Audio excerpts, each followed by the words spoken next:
When lying, be emphatic and indignant, thus behaving like your children. William Feather. Good evening once again, everyone. This is Hell's Unicorn, and I think that the topic that I'm going to be delving into tonight doesn't really need much of an introduction for those of you that have been paying attention, which is probably most of you. We live in very strange times. I actually found myself on the same side of an issue with a lot of people that I respect but don't agree with, and even a few people that I have absolutely no respect for whatsoever.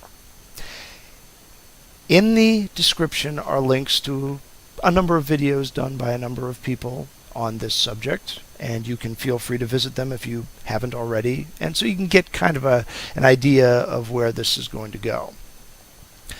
I'm going to start off by stating my agreement with two people that I personally loathe and whom I'm otherwise not inclined to say anything positive about. And this is in regards to the recent revelations that have been provided to us by Glenn Greenwald, and through him, a particular former CIA analyst by the name of Edward Snowden. I would first like to state for the record that Mr. Snowden, contrary to what you're hearing out of the United States federal government and a number of talking heads on the networks, is a hero, not a traitor. This is a man who makes six figures a year, is about 4 years younger than me.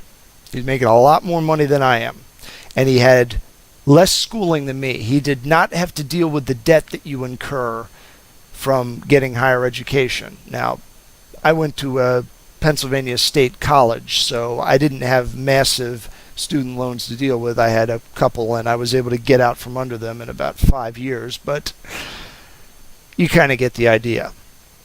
This man, who was, for all intents and purposes, pretty much set for life, decided to make a moral stand and to speak truth to power. Now, speaking truth to power is a cliche. It's a politician's cliche. It's something that's bandied out every single election. And it's nothing more than just a floating abstraction, which I'm guessing is supposed to imply I'm going to tell the truth no matter who likes it or doesn't like it.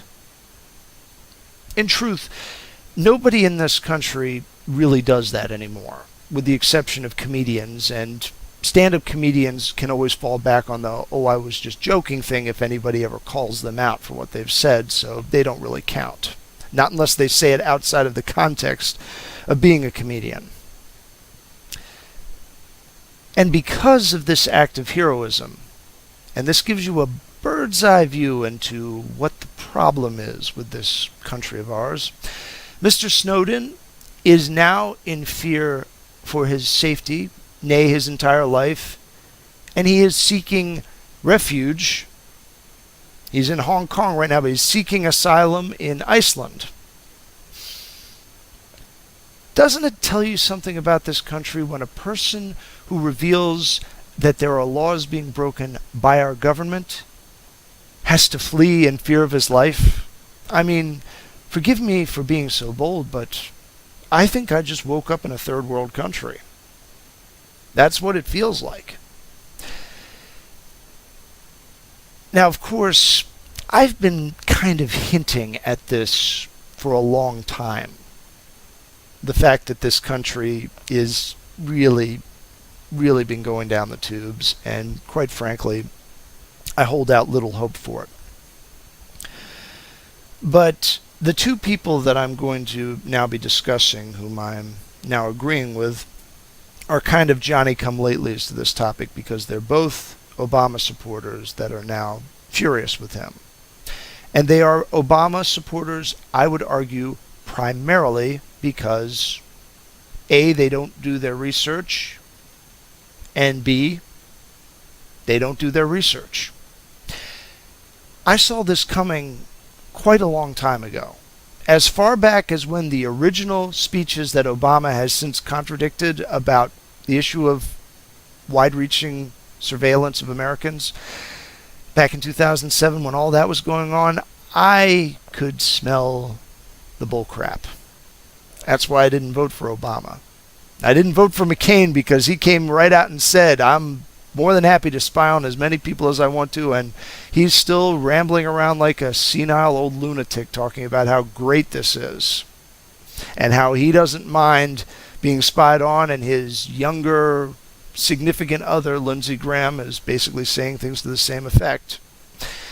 You really got to do something about that guy, South Carolina. I'm just telling you that right now. But anyway, Cenk, the first of these two people that I'm referencing, is correct. Barack Obama is a liar, and there is no subtlety in this.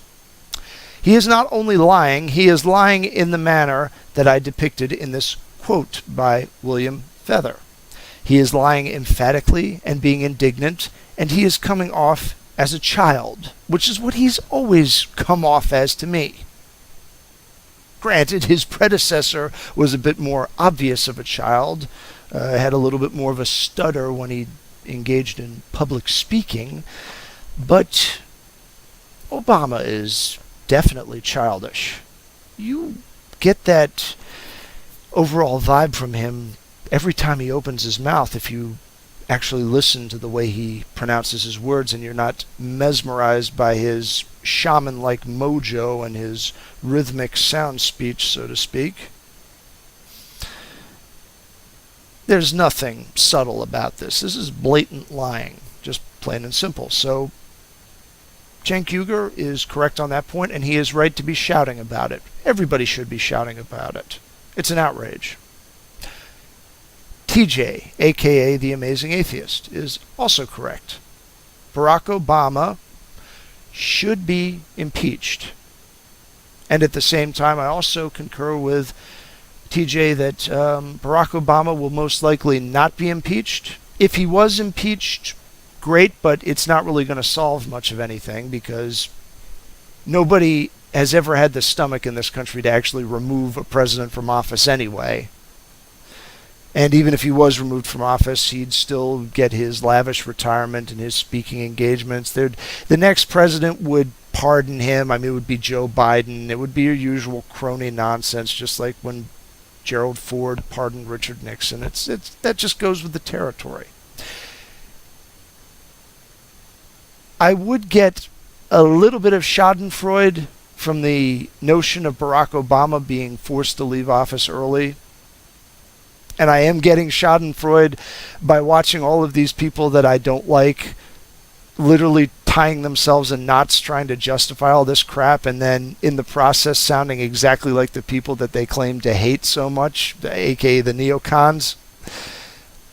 I just get tickled pink when I think about all of these statist, pro-tyranny left-wingers sounding exactly like John McCain and yet pretending that they don't like the guy. They're exactly like him. They support the same thing. The problem that they have with John McCain is a manner of a little single-letter label. That's it. Average person that shows up to vote is too stupid to think any further than that and to do any critical thinking about what being in one of the two major parties entails. It entails believing much the same thing as your opponent on all the key issues, so that way the status quo is maintained, and the status quo is whatever works for the people on top and whatever doesn't work for the rest of us. It's just as simple as that. I mean, that's the way it's always been. But why has it always been this way?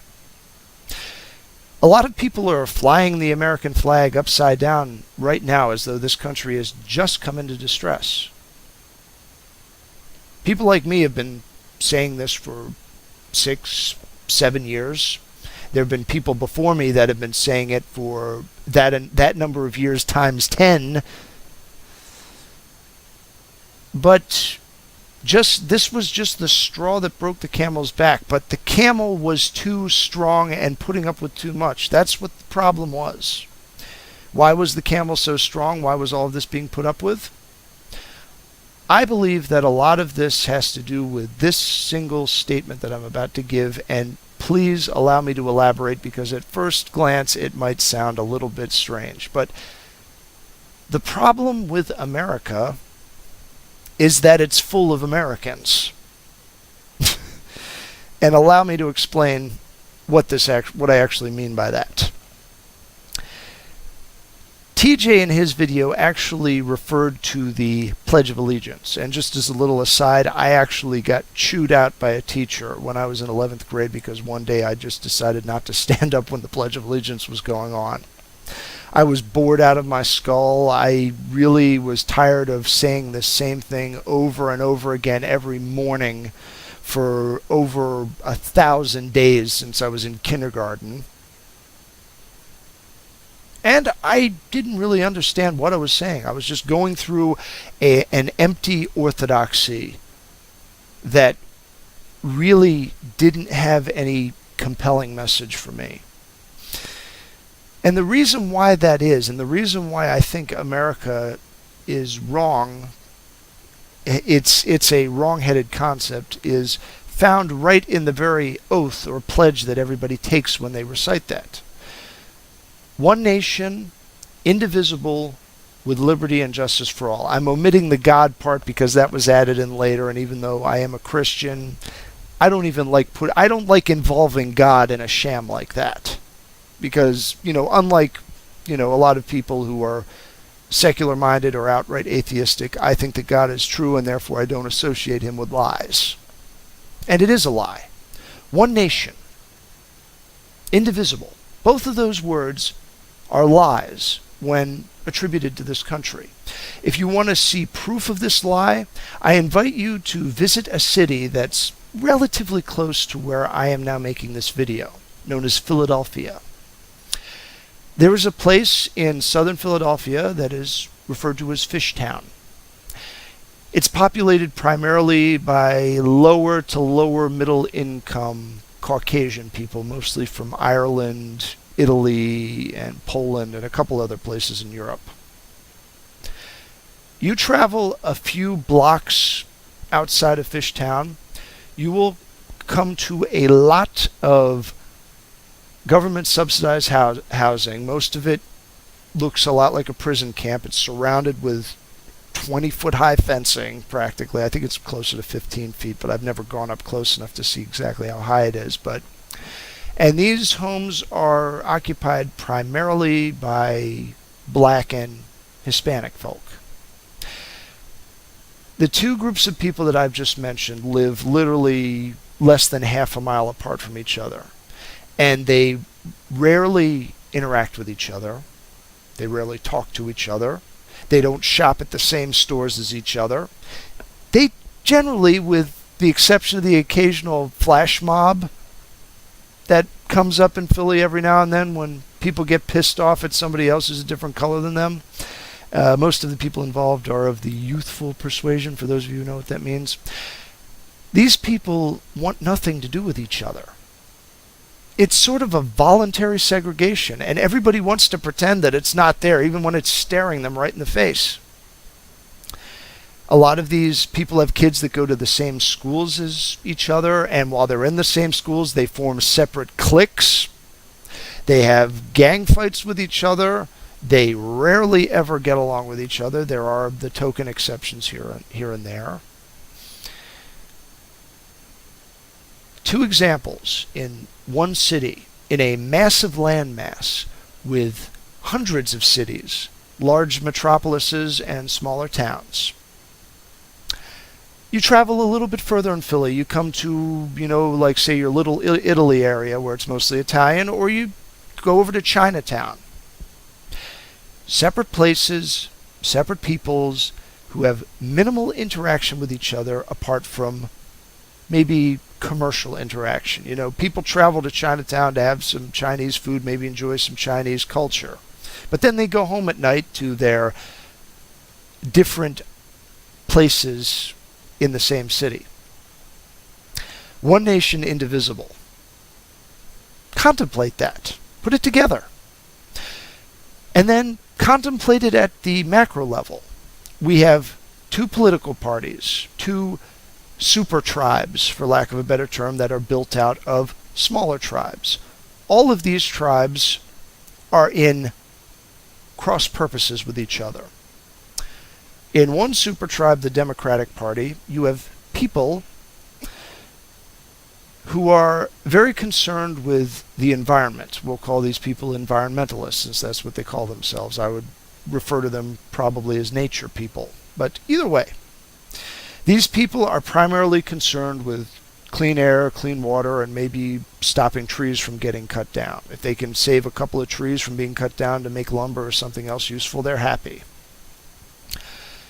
You have union workers of various stripes. You have coal miners, you have people in the lumber business, also tend to vote fairly heavily for the Democratic Party. These two groups literally have the opposite goals, and they don't like each other. Believe me when I tell you that. But they vote for the same leaders.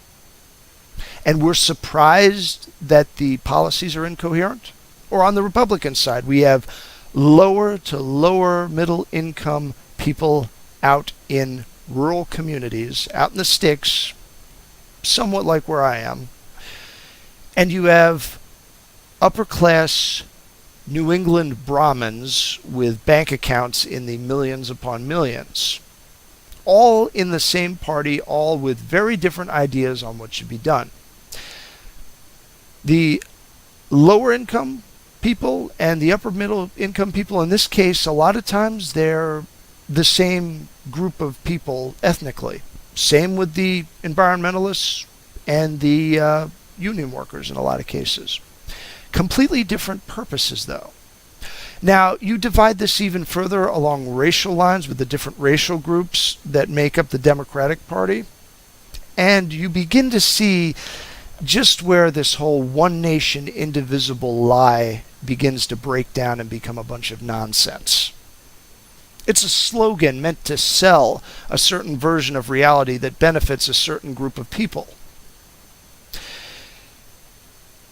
When you contemplate all of this, and you add the with liberty and justice for all lie, which is pretty well debunked by this recent turn of events, if not the dozens upon dozens of other ones that have occurred since the dawn of the 20th century, nay, going all the way back to the Civil War. Come on. Anybody who recites the Pledge of Allegiance and actually believes what it's saying is in a really bad way, just logically speaking. Nevertheless,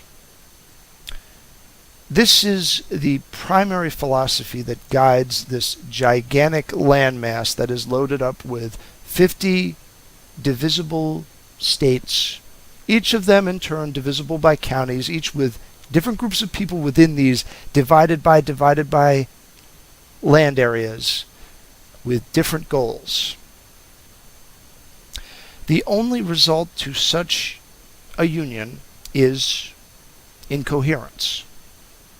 We are not. A is non-A, or 2 + 2 = 5.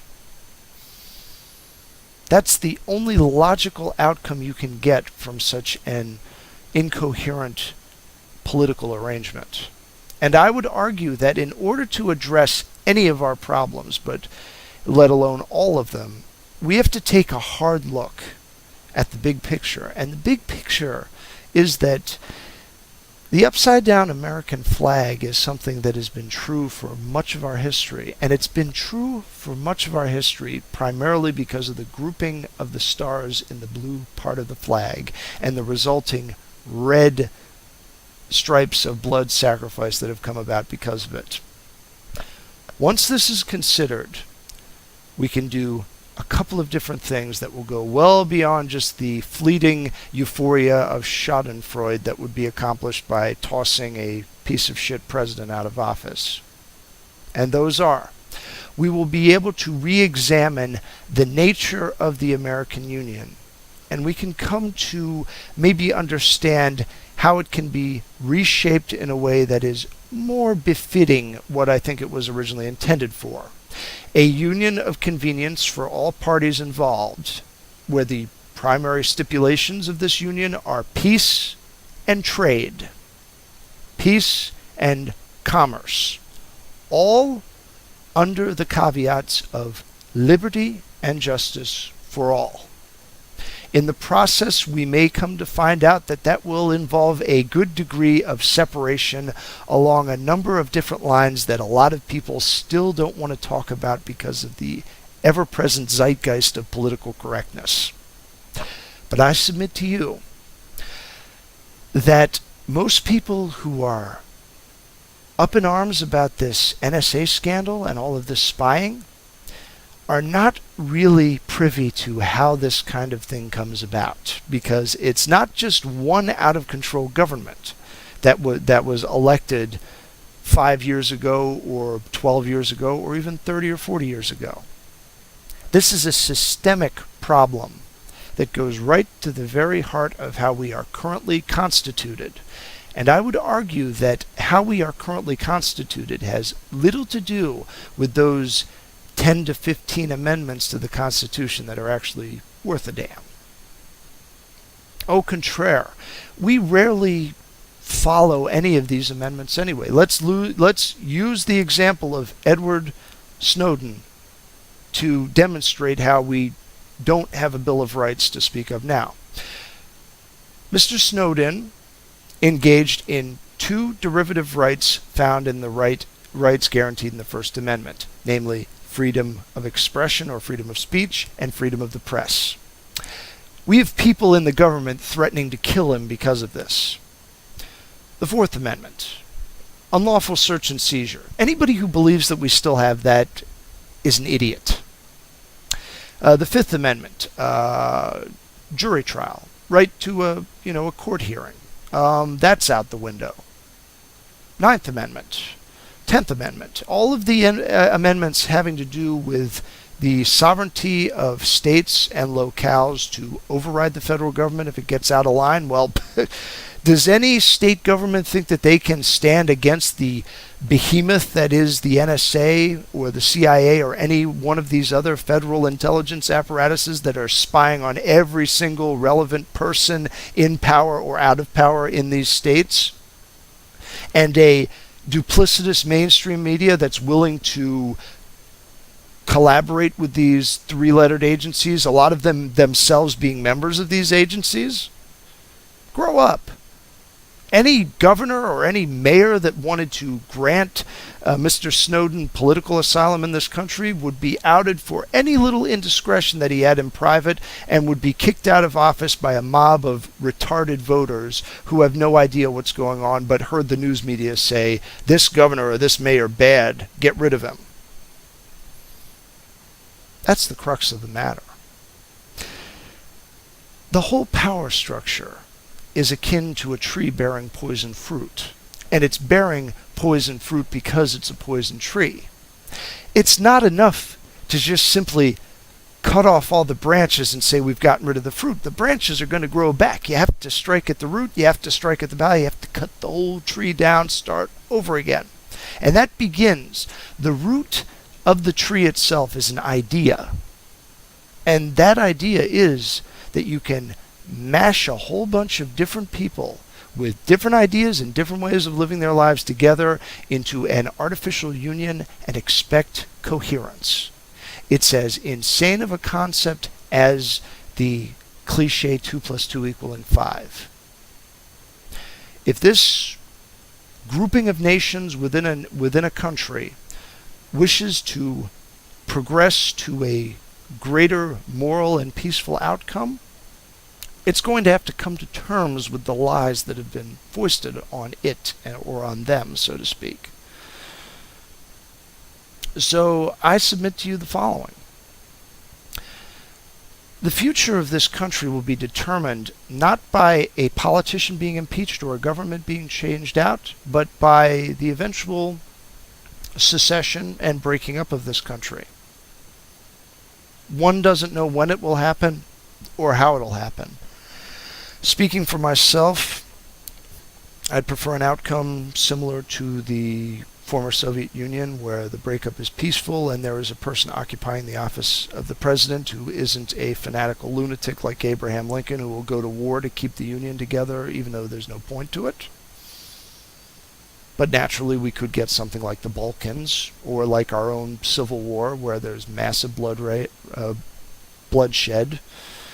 and the Union will be foisted upon us until enough people give up the ghost that there's really no point anymore, and even a bloodthirsty tyrant will either have to abdicate or face a coup d'etat by his own military.